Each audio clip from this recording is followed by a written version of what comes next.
Have you ever had negative thoughts in your mind that you aren't good enough, that you'll never be successful? If so, you're not alone. I've had those thoughts playing in my mind ever since I took the leap to become an entrepreneur.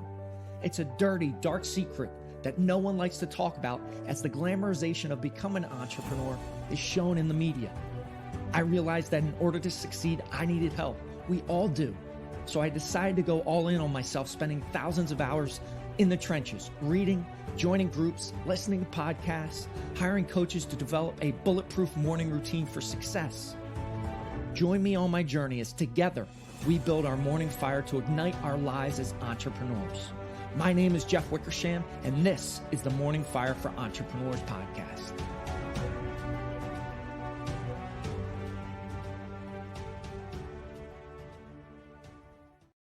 Welcome to the show. I'm excited to have special guest Kris Ward on the podcast today. Kris, welcome to the show. I am pumped to be here. Let's dive in. Awesome. So I always love getting into state. So I'm going to ask you to do 3 power breaths. And I define that by breathing in through the belly, up through the chest. And then we're going to raise our hands above our head as we do it. So let's go ahead and breathe in and out. Good. Another breath in and out. Final breath in and out. Now I'm going to count down 3, 2, 1. We're going to yell boom at the top of our lungs to get the energy amped up. All right. And 3, 2, 1, and boom. There you go. Thanks, Kris. I appreciate you playing along. Seldom do people need to tell me to get my energy up, but we'll play it your way. It's your show. There you go. Love it. So morning habits, rituals, routines. I eat, sleep, and breathe them. I'd love to hear from you what you do when you first wake up, really to create that path towards success.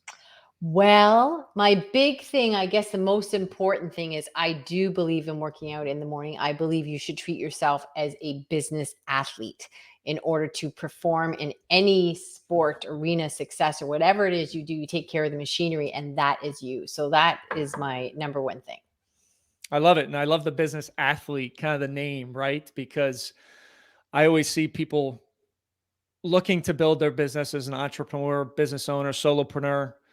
But if your body isn't in tip-top shape, if you don't take care of it, how can you run fast? How can you dedicate that energy, that enthusiasm? How can you really, that vitality comes from your physicality and it goes into your business? Would you agree?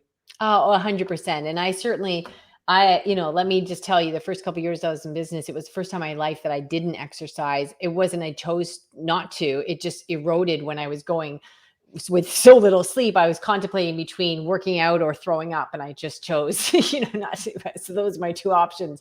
So, and it was awful. And a couple of things, not only did it, of course, affect my productivity, but I realized one day when I was having to get a massage, my back was sore and all these things. And I realized, I have to make appointments in time to fix this. So I might as well make the time and get back on what has gotten me so far in life, is exercising and vitality.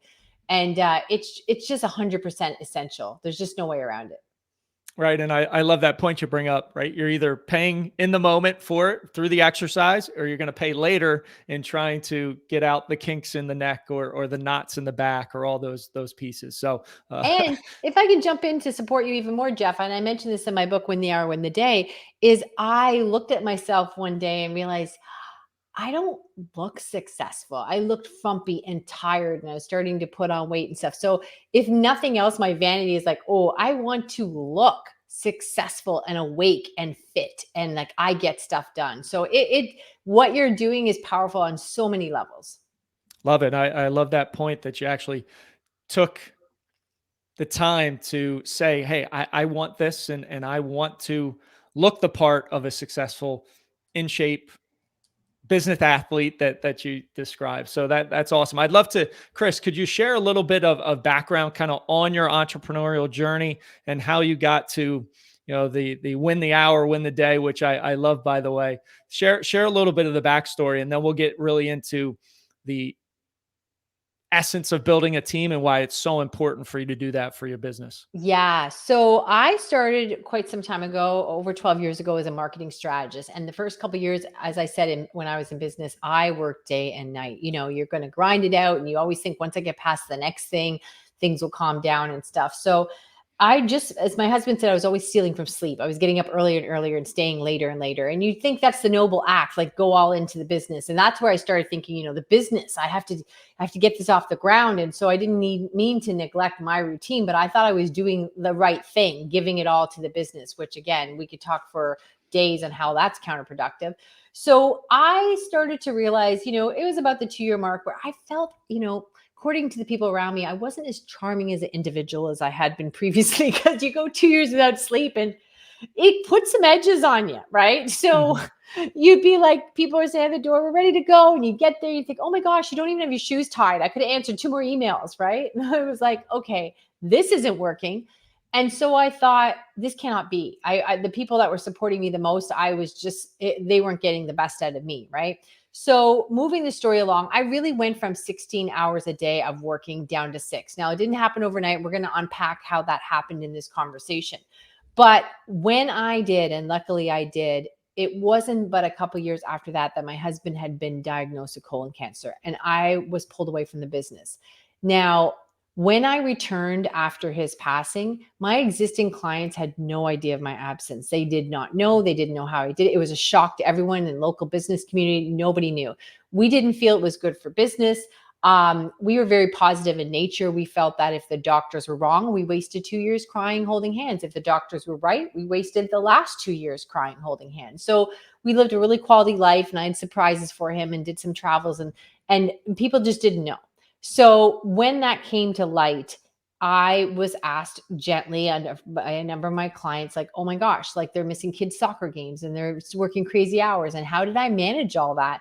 And so I had a new appreciation for, of course, the fragility of life. And I felt that your business should support your life, not consume it. And the business should be fun. And so I started working with them under that capacity. And it just kind of kept blossoming, and people wanted more and more help. And then I thought, okay, how do I reach more people? So then I wrote my book, Win the Hour, Win the Day. And that's how the platform was created.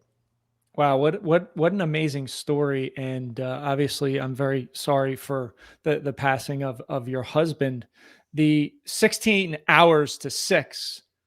Wow, what a transformation that was. So obviously, you built a team to support you. So I'd love to ask the question: when did you know the time was right to start building a team out?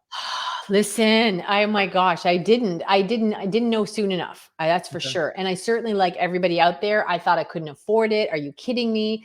And it would be more work and all this other stuff, right? So like where to start? Pay attention, because I might tell you 3 stories at once, because it's so important. So most entrepreneurs, I would argue, spend about 80% of their time in the web of admin. But really, to be an entrepreneur, you need to be in creation mode at least 60% of the time. So we have this, what we call win formula, 60-40 win formula. Okay. You should be in creation mode 60% of the time, because otherwise you've created a job. You're self-employed, a sufferpreneur, and you're just rotating admin. You need to always be getting stuff, ideas to execution, ideas to execution. That is the name of the game as an entrepreneur. When you look at someone, if you have any professional jealousy or they're doing stuff that you want to do, it's just they're getting ideas to execution, right? So everything has to be set up for that, instead of being grunting it out in a rowboat, paddling, sweating, and confusing sweat with success. You want to be in a boat with an engine on the back, enjoying the ride. So for me, I'm what I call a recovering rushaholic. I just thought I could outrace time all the time. And I did get a lot of stuff done in a day. And I was the go-to person for a lot of people. And that's the sort of the type of client I deal with in my private coaching, semi-private, or our winner's circle. And the problem with that is you get this false sense of success. Like, oh, I can do it, and I'll just work harder and go faster and stuff.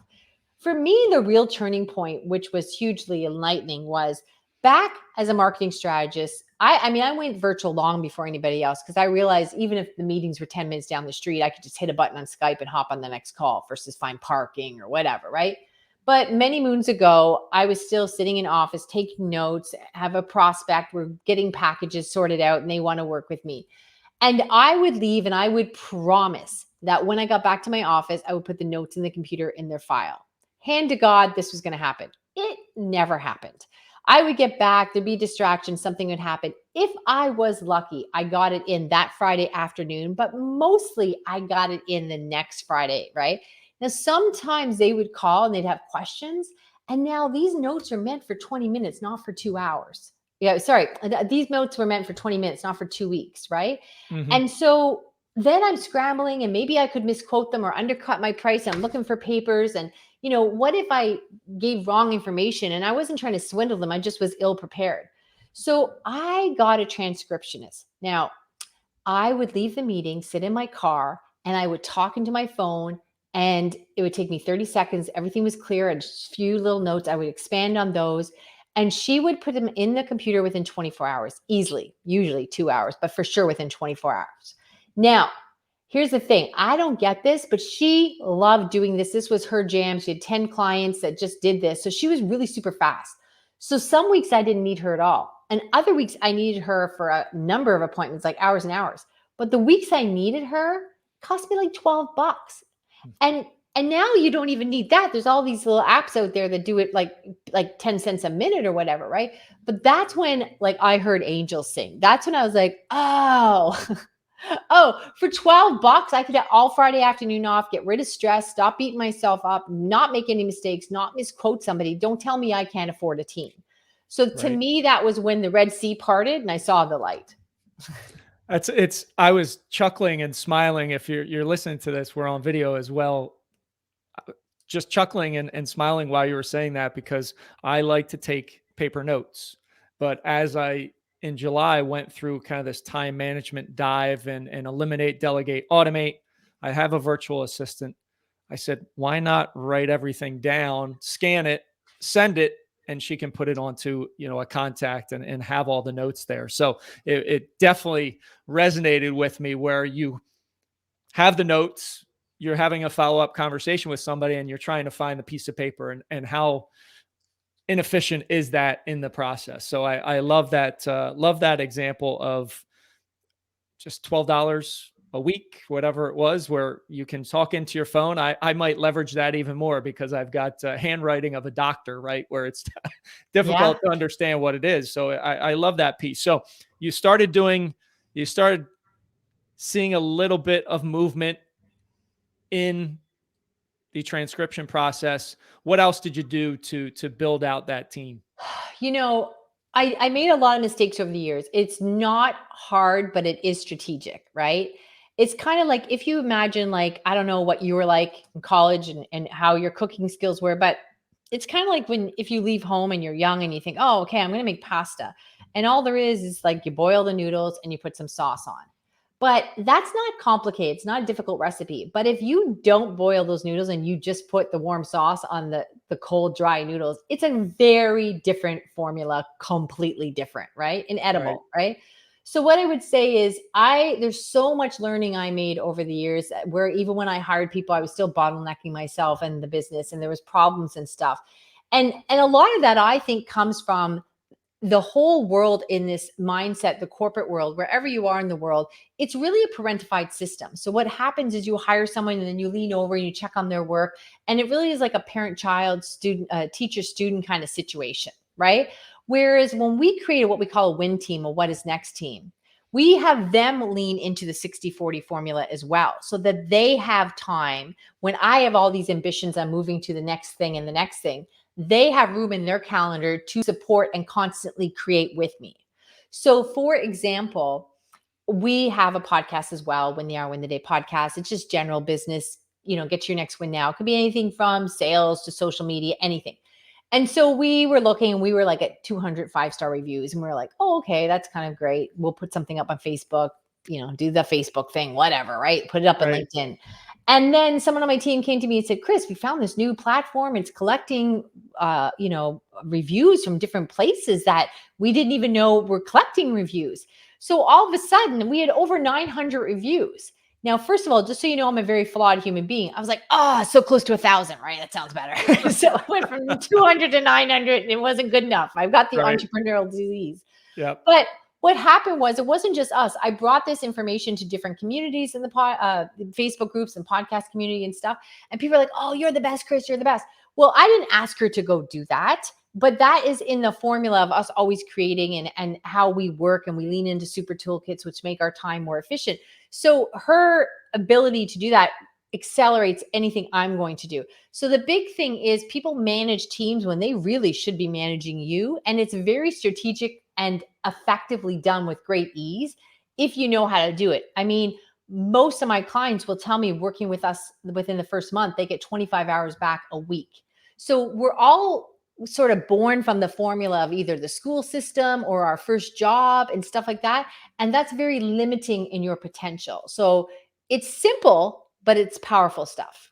Yeah, I love that. Simple but powerful, as well as coming from the school system or through generations, right? That grew up where working hard was and putting in these long hours was Yes. part of the success equation where it truly isn't. And if I know you mentioned this earlier, building the business to support your life, right? If you want the lifestyle and the business to support the lifestyle, you're absolutely going to need team members and help and help in the process. So regarding that, what is the biggest myth about team building, right? I've got some solopreneurs. I know I have colleagues that I speak to frequently, and I told them personally, I know I was a bottleneck in my business. It can be the greatest thing you can do. So what's the biggest myth you think out there about building a team?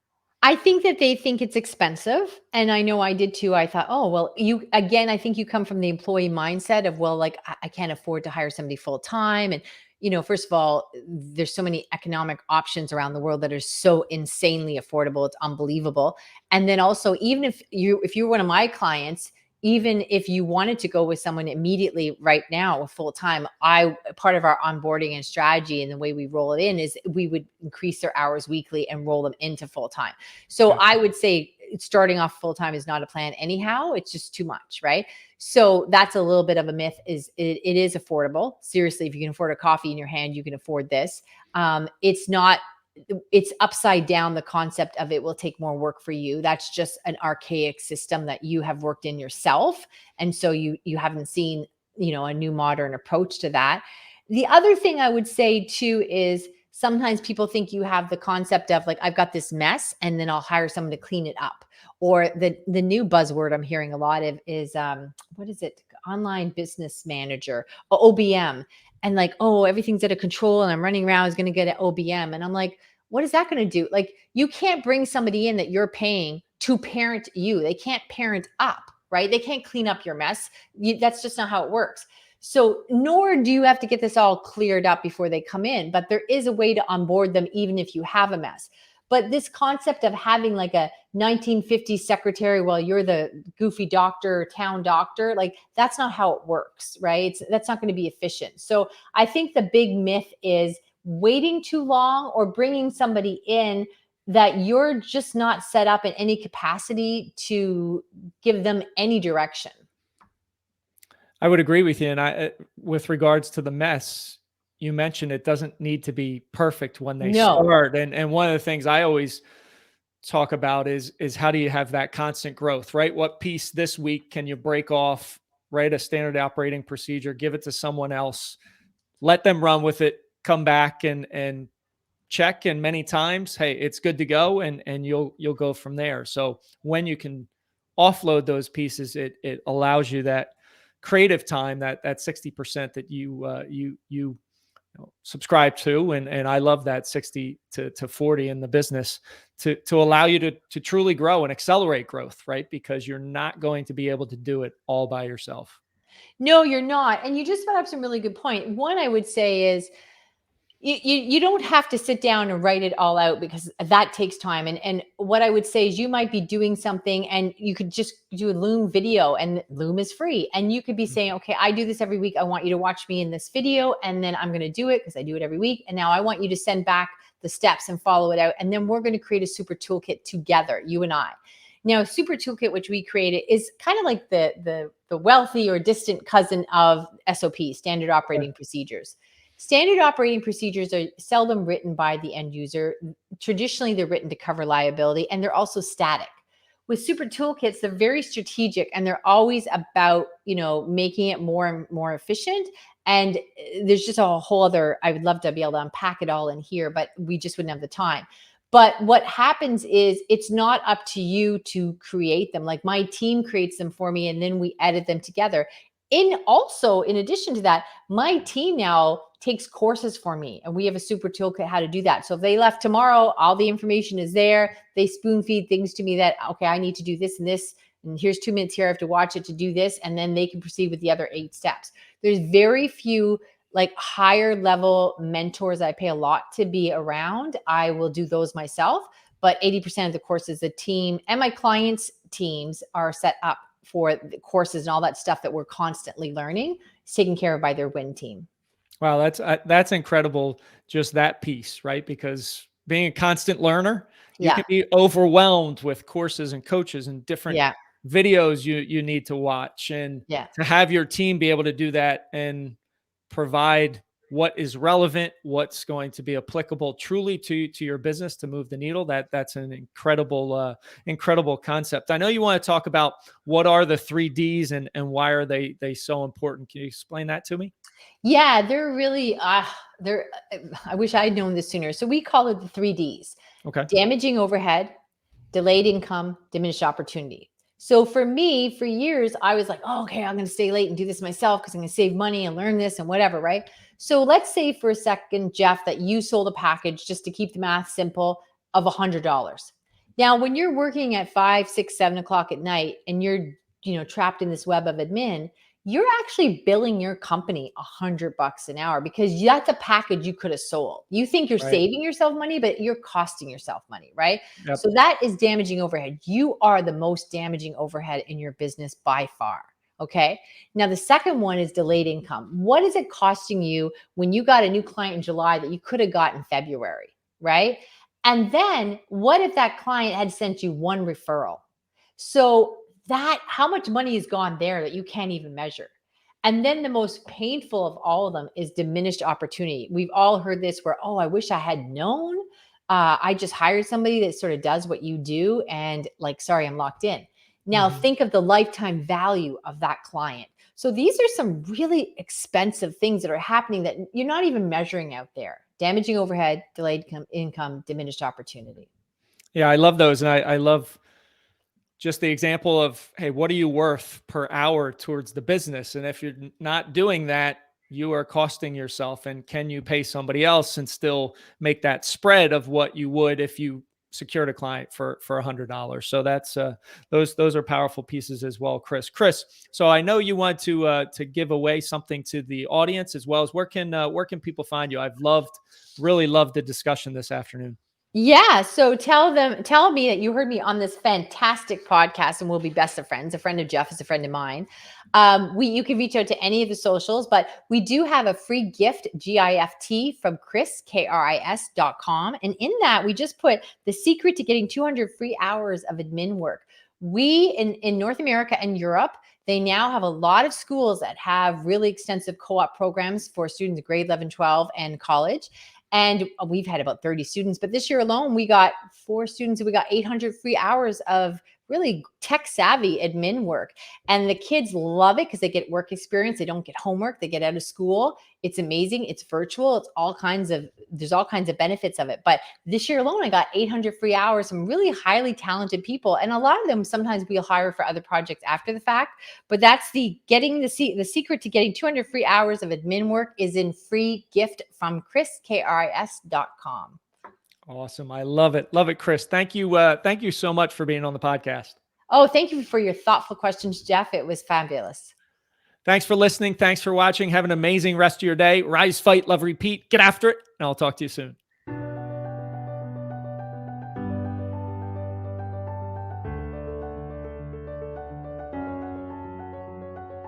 Thank you for listening to the Morning Fire for Entrepreneurs podcast. You now have the knowledge, but without action, knowledge is useless. Choose to act. Choose to step into your greatness and unlock that hero inside of you. If you enjoyed this podcast, please subscribe and leave a review so more entrepreneurs can hear this message. If you absolutely love this podcast, which I hope you do, then share it up with someone you know who might see benefit from it.